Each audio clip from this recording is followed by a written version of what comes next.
Hello students, कैसे हैं आप सब लोग। उम्मीद करती हूँ सब अच्छे होंगे और स्वस्थ होंगे। मैं Meena Rana ICT virtual class में आपका स्वागत करती हूँ। स्टूडेंट्स, हम पढ़ रहे हैं क्लास 7 की हिंदी और समर कैंप में आज आपका चौथा दिन है। इसमें हम पढ़ेंगे आज महाभारत कथा में कर्ण के बारे में। तो चलिए चलते हैं स्मार्ट बोर्ड पर।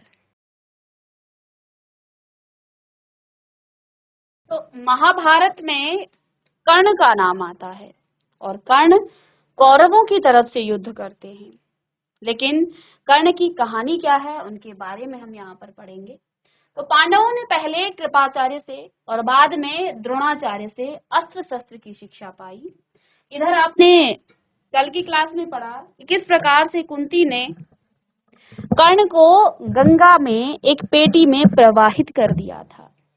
अधिरथ नाम के सारथी ने कर्ण का पालन पोषण किया और इधर पांडवों और कौरवों की जो शिक्षा दीक्षा हुई, अस्त्र शिक्षा की उनको ज्ञान मिला, उनकी शिक्षा उन्होंने पाई और उनके गुरु थे कृपाचार्य और द्रोणाचार्य। उनको जब विद्या में काफी निपुणता प्राप्त हो गई तो एक भारी समारोह किया गया। तो इधर जब उनकी शिक्षा दीक्षा प्राप्त उन्होंने की पांडवों और कौरवों ने, तो इसके बाद एक भारी समारोह किया गया जिसमें सबने अपने कौशल का प्रदर्शन किया। सारे नगरवासी इस समारोह को देखने आए थे। तरह तरह के खेल हुए और हर एक राजकुमार यही चाहता था कि वही सबसे बढ़कर निकले, यानी सबसे अधिक जो है उसकी की प्रतिष्ठा हो, कि सबसे अधिक बढ़कर निकले। आपस में प्रतिस्पर्धा बड़े जोर की थी क्योंकि पांडवों और कौरवों के बीच में था। परंतु तीर चलाने में पांडुपुत्र अर्जुन का कोई सानी न था, यानी कि कोई उसका सामना करने वाला नहीं था। अर्जुन ने धनुष विद्या में कमाल का खेल दिखाया। उसकी अद्भुत चतुरता को देखकर सभी दर्शक और राजवंश के सभी उपस्थित लोग दंग रह गए। यह देखकर दुर्योधन का मन ईर्ष्या से जलने लगा। अभी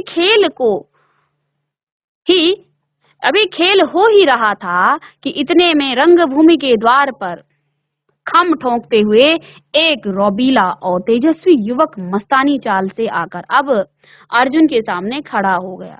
यह युवक और कोई नहीं, अधिरथ द्वारा पोषित कुंती पुत्र कर्ण ही था। अभी हमने शुरुआत में इतनी ही जानकारी दी थी कर्ण से कि उन्होंने जो है, कुंती ने उन्हें सूर्य से प्राप्त किया था। उन्होंने सूर्य का आवाहन किया और सूर्य ने उन्हें एक तेजस्वी पुत्र की प्राप्ति कराई और लोग लज्जा की डर से कुंती ने उस पुत्र को एक पेटी में बंद करके उसे नदी में प्रवाहित कर दिया था। इधर अधिरथ निसंतान था और नदी में वो क्या देखता है कि एक पेटी में जो है किसी शिशु की आवाज आ रही है, तो वो उस पेटी को जो है नदी के मध्य से जो है किनारे लाता है और देखता है उसमें जो है एक दिव्य बालक उसमें है, तो वो उसका पालन पोषण करता है।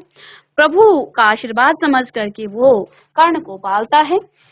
तो इधर कर्ण और पांडवों और कौरवों में जो है कब उनकी मुलाकात होती है, यही इस प्रतिस्पर्धा में, इस समारोह में यहाँ पर कर्ण आता है। यह देखकर दुर्योधन का मन ईर्ष्या से जलने लगा कि अर्जुन तो बड़ा महारथी है। अभी खेल हो ही रहा था कि इतने में रंगभूमि में, यानी कि उस समारोह में के द्वार पर खम ठोकते हुए एक रोबीला और तेजस्वी युवक जो है मस्तानी चाल में आकर अर्जुन के सामने खड़ा हो गया। यानी कि अर्जुन को वो वहां पर चेतावनी देने लग गया। अर्जुन के सामने जो है, यानी वो उसके बराबर में खड़ा हो गया कि मैं तुम्हारा सामना करूंगा। यह युवक और कोई नहीं, अधिरथ द्वारा पोषित कुंती पुत्र कर्ण ही था। लेकिन उसके कुंती पुत्र होने की बात किसी को मालूम न थी। तो सभी को यही पता था कि अधिरथ का पुत्र है, किसी को भी ये मालूम न था कि ये कुंती का पुत्र है। रंगभूमि में आते ही उसने अर्जुन को ललकारा, अर्जुन जो भी करतब तुमने यहाँ दिखाए हैं उससे बढ़कर कौशल मैं दिखा सकता हूँ, क्या तुम इसके लिए तैयार हो। तो इधर जो है कर्ण अर्जुन को चुनौती देता है कि तुमने जो यहाँ इन लोगों को दिखाया है, मैं तुम्हें इससे बढ़कर दिखा सकता हूँ, क्या तुम इसके लिए तैयार हो। इस चुनौती को सुनकर दर्शक मंडली में खलबली मच गई, पर ईर्ष्या की आग से जलने वाले दुर्योधन को बड़ी राहत मिली क्योंकि वो चाहता था कि अर्जुन का सामना करने वाला कोई आए। ठीक है, वह बड़ा प्रसन्न हुआ। उसने तापाक से कर्ण का स्वागत किया और उसे छाती से लगा लिया। बोला, कहो कर्ण कैसे आए, बताओ हम तुम्हारे लिए क्या कर सकते हैं। कर्ण बोला, राजन मैं अर्जुन से द्वंद्व युद्ध और आपसे मित्रता करना चाहता हूँ। इधर जो है दुर्योधन ने इस मौके का फायदा उठाया। तो कर्ण ने क्या कहा कि हे राजन, मैं अर्जुन से द्वंद्व युद्ध करना चाहता हूँ और आपसे मित्रता करना चाहता हूँ। कर्ण की चुनौती को सुनकर अर्जुन को बड़ा तेज आया। वह बोला, कर्ण, सभा में जो बिना बुलाए आते हैं और जो बिना किसी के पूछे बोलने लगते हैं वे निंदा के योग्य होते हैं। यह सुनकर कर्ण ने कहा, अर्जुन, यह उत्सव केवल तुम्हारे लिए ही नहीं मनाया जा रहा है, सभी प्रजाजन इसमें भाग लेने का अधिकार रखते हैं। व्यर्थ डींगे मारने से फायदा क्या, चलो तीरों से बात कर लें। जब कर्ण ने अर्जुन को यूं चुनौती दी तो दर्शकों ने ताली बजाई। उनके दो दल बन गए, एक दल अर्जुन को बढ़ावा देने लगा और दूसरा कर्ण को। इस प्रकार कुंती ने कर्ण को देखते ही पहचान लिया और भय और लज्जा के मारे मूर्छित सी हो गई। उसकी यह हालत देखकर विदुर ने दासियों को बुलाकर उसे चैत करवाया। इसी बीच कृपाचार्य ने उठकर कर्ण से कहा, अज्ञात वीर, महाराज पांडु का पुत्र और कुरुवंश का वीर अर्जुन तुम्हारे साथ द्वंद्व युद्ध करने के लिए तैयार है, किंतु तुम पहले अपना परिचय तो दो। तुम कौन हो, किसके पुत्र हो, किस राजकुल को तुम विभूषित करते हो। द्वंद्व युद्ध बराबर वालों में ही होता है। कुल का परिचय पाए बगैर राजकुमार कभी द्वंद्व करने को तैयार नहीं होते। कृपाचार्य की यह बात सुनकर कर्ण का सिर झुक गया। कर्ण को इस तरह देख दुर्योधन उठ खड़ा हुआ और बोला, अगर बराबरी की बात है तो मैं आज ही कर्ण को अंग देश का राजा बनाता हूँ। इधर देखिए दुर्योधन की दुष्टता, अपने भ्राता जिनका उस कुल पर, उस राज्य पर अधिकार था, उन सब से वो ईर्ष्या करता था और इधर अपनी ईर्ष्यावश एक अज्ञात व्यक्ति को उसके लिए तो कर्ण अज्ञात ही था, एक अज्ञात व्यक्ति को उसने अंग देश का राजा बना दिया। और ये भी इसी समय, और ये ईर्ष्या के कारण, ताकि अर्जुन को जवाब मिल सके, क्योंकि कर्ण इधर जो है उसे ललकार रहा था। ठीक है, यह कहकर दुर्योधन ने तुरंत पितामह भीष्म और पिता धृतराष्ट्र अनुमति लेकर वही रंगभूमि में ही राज्याभिषेक की सामग्री मंगवाई और कर्ण का राज्याभिषेक करके उसे अंग देश का राजा घोषित कर दिया। इतने में बूढ़ा सारथी अधिरथ, जिसने कर्ण को पाला था, लाठी टेकता हुआ और भय के मारे कांपता हुआ सभा में प्रविष्ट हुआ। कर्ण जो अभी अभी अंग देश का नरेश बना दिया गया था, उसको देखते ही धनुष नीचे रखकर उठ खड़ा हुआ और पिता मानकर बड़े आदर के साथ उसके आगे सिर नवाया। बूढ़े ने भी बेटा कहकर उसे गले लगा लिया। यह देखकर भीम खूब कहा मार करके हंस पड़ा और बोला, सारथी के बेटे, धनुष छोड़कर हाथ में चाबुक लो, चाबुक वही तुम्हें शोभा देगा। तुम भला कब से अर्जुन के साथ द्वंद्व युद्ध करने योग्य हो गए। यह सब देखकर सभी सभा में खलबली मच गई। इस समय सूरज भी डूब रहा था, इस कारण सभा विसर्जित हो गई। मसालों और दीपकों की रोशनी में दर्शक वृंद अपनी अपनी पसंद के अनुसार अर्जुन, कर्ण, दुर्योधन की जय जयकार बोलते जाते थे। इस घटना के बहुत समय बाद एक बार इंद्र बूढ़े ब्राह्मण के वेश में अंग नरेश कर्ण के पास जो है आए और उसके जन्मजात कवच और कुंडल की भिक्षा मांगी। तो इधर जो है क्या हुआ कर्ण के बारे में, क्योंकि कर्ण जो है जन्मजात अपना कवच और कुंडल लेकर आए थे, या कि जब तक कर्ण के पास ये कवच और कुंडल थे तब तक कर्ण को कोई भी नहीं मार सकता था। इधर इंद्र ने एक बूढ़े ब्राह्मण का वेश धारण किया और भिक्षा मांगी। किससे? कर्ण से। कर्ण महादानी था। कर्ण को जब भिक्षा में, ये जानते हुए कि ये इंद्र हैं लेकिन वो ब्राह्मण के वेश में हैं, इसलिए कर्ण ने क्या किया, इंद्र को डर था कि भावी युद्ध में कर्ण की शक्ति से अर्जुन पर विपत्ति आ सकती है। इस कारण कर्ण की ताकत कम करने की इच्छा से उन्होंने उसे भिक्षा मांगी थी। कर्ण को सूर्यदेव ने पहले ही सचेत कर दिया था कि उसे धोखा देने के लिए इंद्र ऐसी चाल चलने वाले हैं, परंतु कर्ण इतना दानी था कि किसी के कुछ मांगने पर वह मना कर नहीं सकता था। इस कारण यह जानते हुए भी कि भिखारी के भेष में इंद्र धोखा कर रहे हैं, कर्ण ने अपने जन्मजात कवच कुंडल निकालकर भिक्षा में दे दिए। इस अद्भुत दानवीरता को देखकर इंद्र चकित रह गया। कर्ण की प्रशंसा करते हुए बोले, कर्ण तुमसे मैं प्रसन्न हूँ, तुम जो भी वरदान मांगो चाहो मांगो। कर्ण ने देवराज से कहा, आप प्रसन्न हैं तो शत्रुओं का संहार करने वाला अपना शक्ति नामक अस्त्र मुझे प्रदान करें।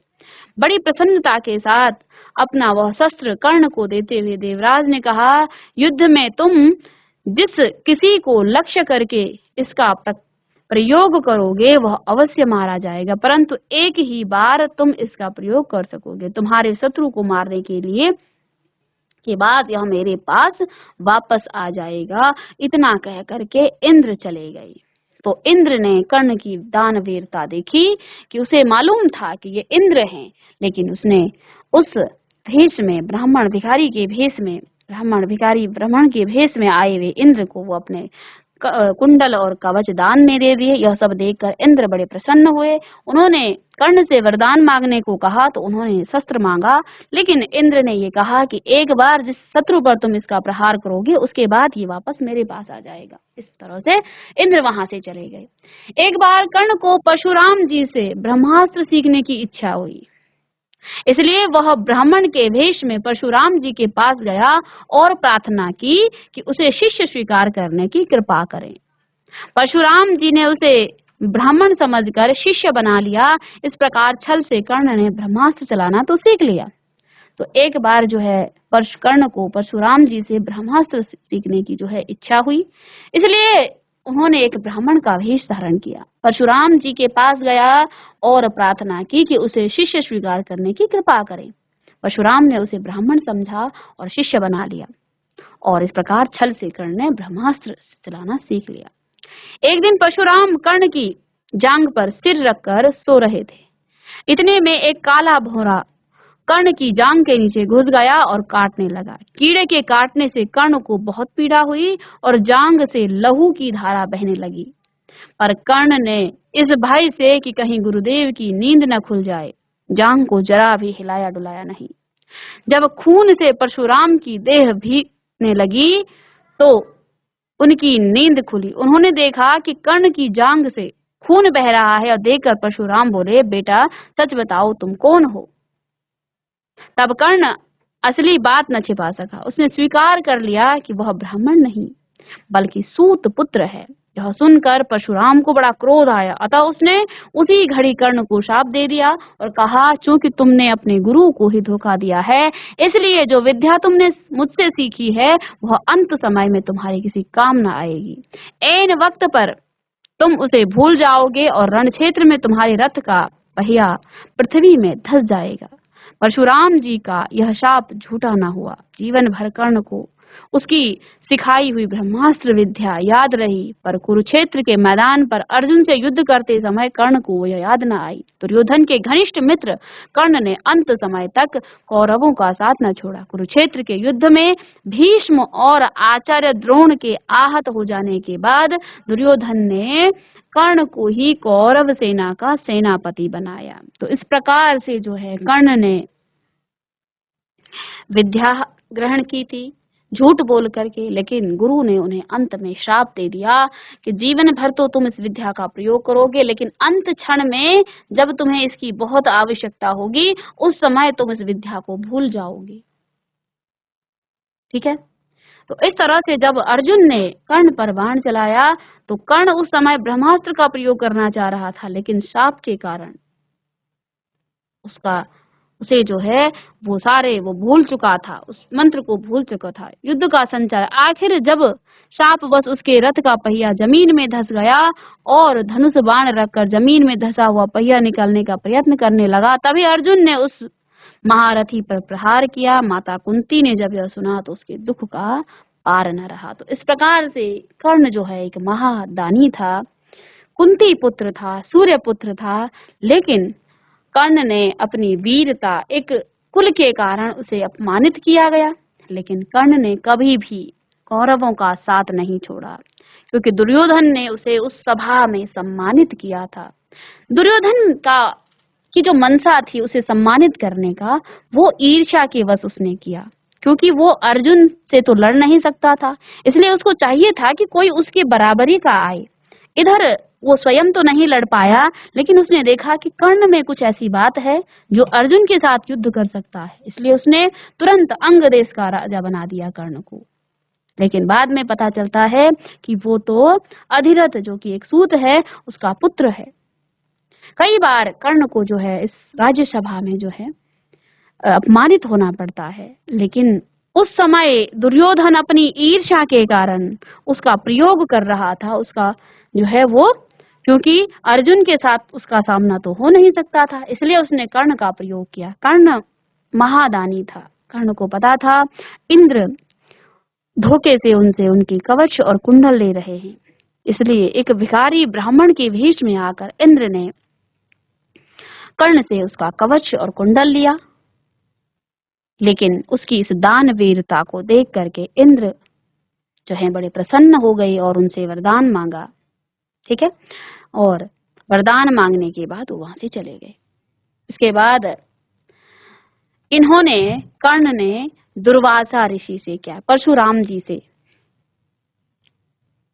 ब्रह्मास्त्र का ज्ञान लिया था, और उन्होंने एक ब्राह्मण खुद को बताया, कर्ण ने, कि मैं एक ब्राह्मण पुत्र हूँ, आप मुझे अपना गुरु बनाइए। लेकिन एक दिन एक भौरा उनकी जांघ के नीचे चला गया और परशुराम उनके गोदी में लेटे हुए थे। भौरे ने कर्ण को बुरी तरीके से लहूलुहान कर दिया, इस तरह से जो है वो काट दिया कि परशुराम के शरीर पर जो है खून की धारा बहने लगी।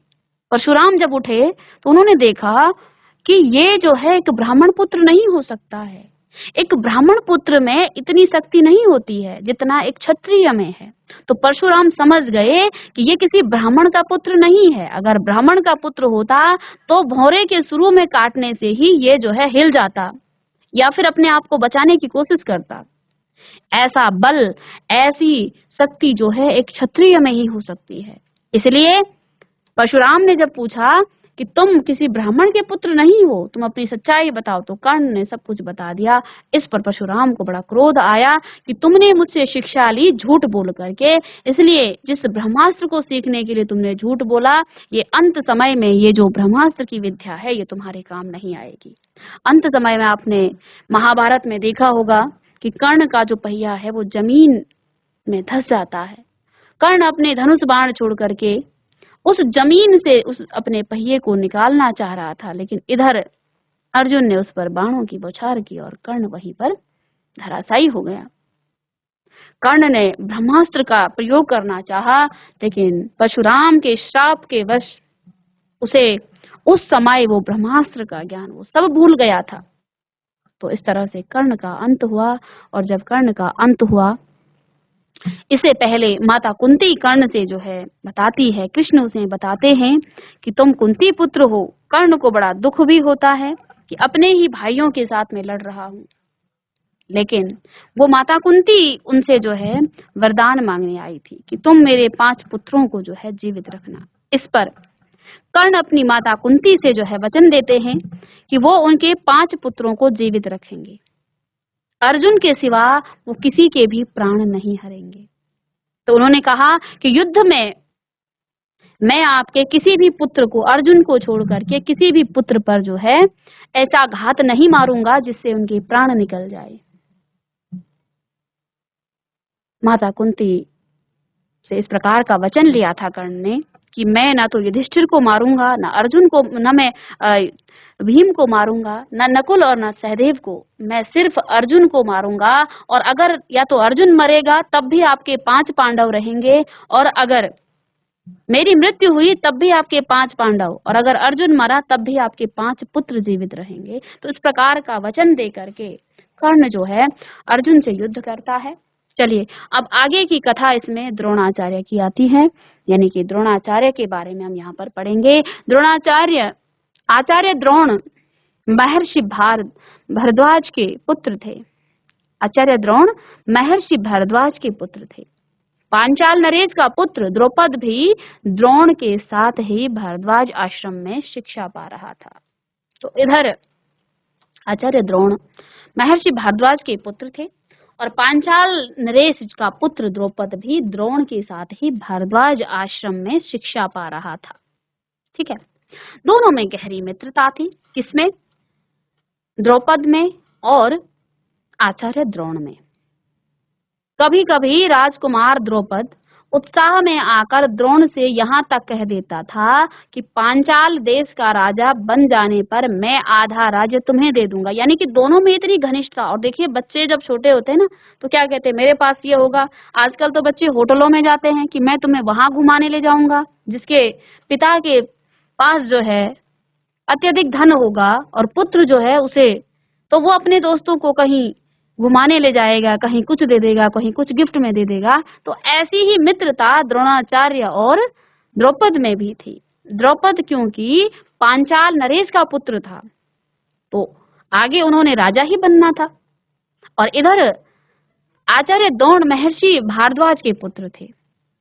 तो उन्होंने द्रोणाचार्य को क्या बोला कि अगर मैं राजा बन गया तो मैं तुम्हें क्या कर दूंगा, अपने पांचाल देश का राजा अगर मैं बन गया तो मैं आधा राज्य तुम्हें दे दूंगा। शिक्षा समाप्त होने पर द्रोणाचार्य ने कृपाचार्य की बहन से ब्याह कर लिया। तो जब इनकी शिक्षा समाप्त हुई तो द्रोणाचार्य का विवाह हुआ कृपाचार्य की बहन से। उससे उनके एक पुत्र हुआ जिसका नाम उन्होंने अश्वस्थामा रखा था। तो द्रोणाचार्य के पुत्र का नाम था अश्वस्थामा। द्रोण अपनी पत्नी और पुत्र को बड़ा प्रेम करते थे। तो द्रोणाचार्य अपनी पत्नी और अपने पुत्र को बड़ा प्रेम करते थे। ठीक है। तो यहाँ पर आचार्य द्रोण कहाँ के? महर्षि भारद्वाज के पुत्र थे। पांचाल नरेश के पुत्र का नाम द्रौपद था। दोनों में बड़ी गहरी दोस्ती थी। भारद्वाज के आश्रम में ही दोनों साथ शिक्षा प्राप्त पाते थे और दोनों में बड़ी गहरी मित्रता थी। इधर द्रौपद कहता था कि जब मैं राजा बनूंगा तो मैं आधा राज्य तुम्हें दे दूंगा। और द्रोणाचार्य की शादी फिर बाद में जब शिक्षा प्राप्त हुई, समाप्त हुई, तो कृपाचार्य की बहन से इनका ब्याह कर दिया गया। उससे उनके एक पुत्र हुआ जिसका नाम था अश्वस्थामा। तो द्रोणाचार्य के पुत्र का नाम क्या था?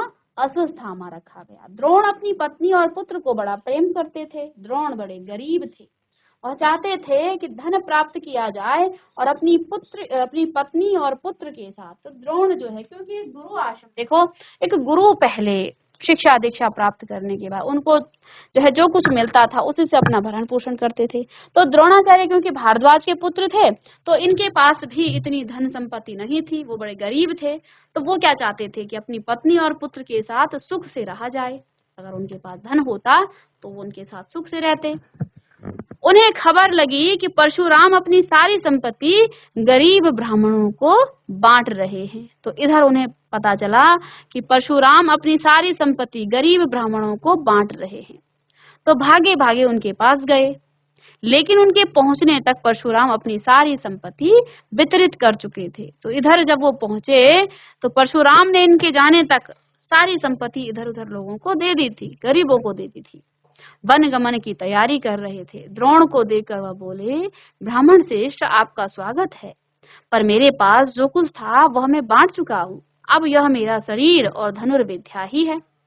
बताइए आपके लिए क्या करूं? तो इधर जैसे ही द्रोणाचार्य परशुराम जी के पास गए तो उन्होंने कहा कि मैं तो अपनी सारी संपत्ति दे चुका हूँ, अब तो मेरे पास मेरा शरीर बचा हुआ है और साथ में धनुर्विद्या।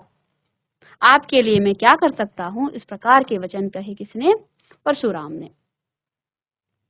तब द्रोण ने उनके सारे अस्त्रों के प्रयोग और तथा रहस्य सिखाने की प्रार्थना की। तो द्रोण ने भी क्या किया कि ठीक है, आपके पास कोई धन दौलत नहीं है तो आप मुझे सारे अस्त्रों के प्रयोग और रहस्य सिखाने की प्रार्थना की।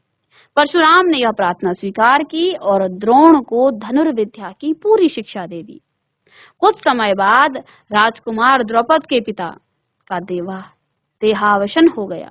अब इधर द्रौपद के पिता की मृत्यु हो गई और अब द्रौपद जो है राजगद्दी पर बैठा। द्रोणाचार्य को जब द्रौपद के पांचाल देश की राजगद्दी पर बैठने की खबर लगी तो यह सुनकर वो बड़ी प्रसन्न हुए और राजा द्रौपद से मिलने पांचाल देश को चल पड़े, क्योंकि बचपन से ही मित्र थे दोनों।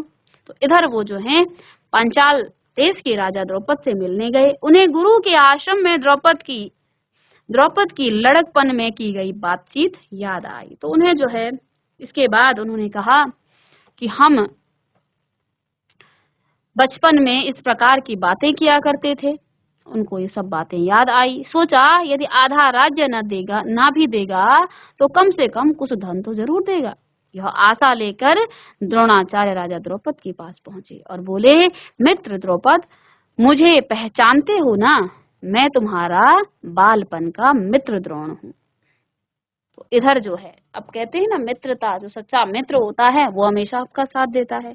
लेकिन जब धन दौलत आपके सम्मुख आ जाती है, आपके साथ भी ऐसा ही कभी होता होगा कि बचपन में आप बहुत घनिष्ठता आप में होती है, लेकिन धीरे धीरे जब धन व्यक्ति को मिलता है तो वो उस धन के मद में आ जाता है और फिर वो उन मित्रों को, उन सगे संबंधियों को धीरे धीरे दूर करने लग जाता है। ऐश्वर्य के मद में मत हुए राजा द्रौपद को द्रोणाचार्य का आना बुरा लगा और द्रोण का अपने साथ मित्र का सा व्यवहार करना तो और भी अखरा। तो अब क्योंकि द्रौपद राजा बन चुका था, तो द्रौपद को द्रोणाचार्य का वहां आना बड़ा बुरा लगा और अपना मित्र बताना तो उन्हें और भी ज्यादा बुरा लगा कि ये मुझे अपना मित्र बता रहा है, मैं कहाँ राजा और ये कहाँ एक गरीब ब्राह्मण। तो वह द्रोण पर गुस्सा हो गया और बोला, ब्राह्मण, तुम्हारा यह व्यवहार सज्जनोचित, यानी कि सज्जन के लिए उचित नहीं है। मुझे मित्र कहकर पुकारने का तुम्हें साहस कैसे हुआ? सिंहासन पर बैठे हुए एक राजा के साथ एक दरिद्र प्रजाजन की मित्रता कभी हुई है? तो इधर द्रौपद जो है द्रोणाचार्य से अपमान भरे वचन बोलता है कि मैं तो सिंहासन पर बैठा हूँ और तुम एक गरीब ब्राह्मण हो, एक दरिद्र प्रजाजन हो, तुम मुझे अपना मित्र कैसे बता सकते हो? क्या कभी एक राजा और एक गरीब प्रजा की मित्रता हो सकती है? तुम्हारी बुद्धि कितनी कच्ची है। लड़कपन में लाचारी के कारण हम दोनों को जो साथ रहना पड़ा, उसके आधार पर तुम द्रौपद से मित्रता का दावा करने लगे। दरिद्र की धनी के साथ, मूर्ख की विद्वान के साथ और कायर की वीर के साथ मित्रता कहीं हो सकती है? इधर जो है वो तुलना करने लगते कि मित्रता के लिए दो लोग बराबरी की होनी चाहिए। ऐसा नहीं कि एक गरीब है कि अमीर है, ऐसा कभी नहीं होता है, ऐसा द्रौपद कह रहा है। ठीक है, ऐसा ही आप महाभारत के बाद श्री कृष्ण और सुदामा के बीच की जो मित्रता है, जो पूरे इतिहास में, जो संसार में विख्यात है कि किस प्रकार से द्वारिकाधीश ने एक गरीब ब्राह्मण सुदामा को मिलने के लिए अपना द्वार, अपने पांव की जो चप्पल है वो तक न पहनी और अपनी सुध बुध खो करके किस प्रकार से वो सुदामा से मिलने गए। तो वो भी एक मित्रता थी और ये भी एक मित्रता है। तो इधर द्रौपद जो है द्रोणाचार्य को कह रहा है कि वो तो बचपन की बातें थी, उस समय मेरी लाचारी थी, मुझे तुम्हारे साथ रखा गया, वरना तुम्हारा और मेरा मित्रता का तो कोई सवाल ही नहीं बनता है। तुम दरिद्र हो, मैं धनी हूँ। तो क्या यहाँ पर दावा करते हैं कि क्या दरिद्र और धनी की कभी मित्रता हुई? क्या मूर्ख और विद्वान के साथ कोई मित्रता होती है? कायर और वीर की कभी मित्रता नहीं होती है। ऐसे ही तुम्हारी और मेरी कोई बराबरी नहीं है। मित्रता बराबरी की हैसियत वालों में होती है। जो किसी राज्य का स्वामी ना हो, वह राजा का मित्र कभी ना हो सकता है। द्रौपद की इन कठोर गर्वोक्तियों को सुनकर द्रोणाचार्य बड़े लज्जित हुए और उन्हें क्रोध भी बहुत आया। उन्होंने निश्चय किया कि मैं इस अभिमानी राजा को सबक सिखाऊंगा और बचपन में जो मित्रता की बात हुई थी उसे पूरा करके चैन लूंगा। वह हस्तिनापुर पहुंचे और वहां अपनी पत्नी के भाई कृपाचार्य के यहाँ गुप्त रूप से रहने लगे। एक रोज हस्तिनापुर के राजकुमार नगर से बाहर कहीं गेंद खेल रहे थे कि इतने में उनकी गेंद एक कुएं में जाकर गिरी। युधिष्ठिर उनको निकालने का प्रयत्न करने लगे तो उनकी अंगूठी भी कुएं में गिर पड़ी। तभी राजकुमार कुएं के चारों ओर झांक झांक कर देखने लगे, पर उसे निकालने का उपाय उनको नहीं सूझता था। एक कृष्ण वर्ण का ब्राह्मण मुस्कुराता हुआ यह सब चुपचाप देख रहा था। राजकुमारों को उसका पता नहीं था। राजकुमारों को अचरज में डालता हुआ वह बोला, राजकुमारों, बोलो, मैं गेंद निकाल दूं तो तुम मुझे क्या दोगे? ब्राह्मण श्रेष्ठ, आप गेंद निकाल दें तो कृपाचार्य के घर आपकी बढ़िया दावत करेंगे। तो इधर जो है युधिष्ठिर ने हंसते हुए कहा। तब द्रोणाचार्य ने पास में पड़ी हुई सीख उठा ली और उसे पानी में फेंका। सीख गेंद को ऐसे जाकर लगी जैसे तीर, और फिर इस तरह लगातार जो है कई सीखों से कुएं में डालते गए। सीखें एक दूसरे के सिरे से चिपकती गई। जब आखिरी सीख का सिरा कुएं के बाहर तक पहुंच गया, तब द्रोणाचार्य ने उसे पकड़कर खींच लिया और गेंद निकल आई। सब राजकुमार आश्चर्य से यह करतब देख रहे थे। उन्होंने ब्राह्मण से विनती की कि युधिष्ठिर की अंगूठी भी निकाल दीजिए। द्रोण ने तुरंत धनुष चलाया और कुएं में से तीर मारा। पल भर में बाण अंगूठी को अपनी नोक पर लिए उस ऊपर आ गया। द्रोणाचार्य ने अंगूठी युधिष्ठिर को दे दी। यह चमत्कार देखकर राजकुमारों को और भी ज्यादा अचरज हुआ। उन्होंने द्रोण के आगे आदर पूर्वक सिर नवाया और हाथ जोड़कर पूछा, महाराज, हमारा प्रणाम स्वीकार कीजिए और हमें अपना परिचय दीजिए कि आप कौन हैं, हम आपकी क्या सेवा कर सकते हैं, हमें आज्ञा दीजिए। द्रोण ने कहा, राजकुमारों, यह सारी घटना सुनाकर पितामह भीष्म से भी मेरा परिचय प्राप्त करा लेना। ठीक है।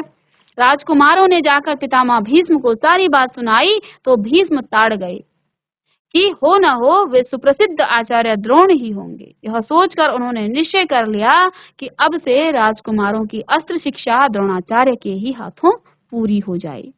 बड़े सम्मान से उन्हें द्रोण का स्वागत उन्होंने किया और राजकुमारों को आदेश दिया कि वे गुरु द्रोण से ही धनुर्विद्या सीखें। ठीक है।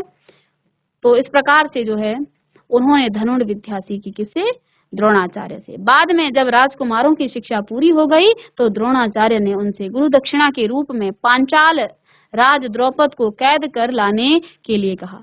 उनकी आज्ञानुसार पहले दुर्योधन और कर्ण ने द्रौपद के राज्य पर धावा बोल दिया, पर पराक्रमी द्रौपद के आगे वे न ठहर सके, हार कर वापस आ गए। तब द्रोण ने अर्जुन को भेजा। अर्जुन ने पांचाल राज की सेना को तहस नहस कर दिया और राजा द्रौपद को उसके मंत्री सहित कैद करके आचार्य के सामने ला खड़ा कर दिया।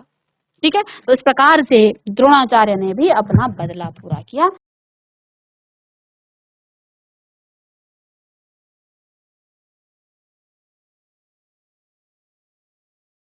तो बच्चों, आज की क्लास में हमने महारथी कर्ण के बारे में और द्रोणाचार्य के बारे में पढ़ा। किस तरह कर्ण जो है, कर्ण की भेंट पांडवों और कौरवों से कैसे होती है, ये तो हम पहले ही जान चुके थे कि कर्ण कुंती के पुत्र थे। लेकिन हस्तिनापुर में कर्ण का जो आगमन है वो किस प्रकार हुआ, कैसे जो है दुर्योधन और कर्ण की दोस्ती हुई, उन दोनों की मित्रता किस प्रकार से हुई, और साथ में द्रोणाचार्य किस तरह से पांडवों और कौरवों के गुरु बने। तो मिलते हैं नेक्स्ट लेक्चर में, तब तक के लिए थैंक यू।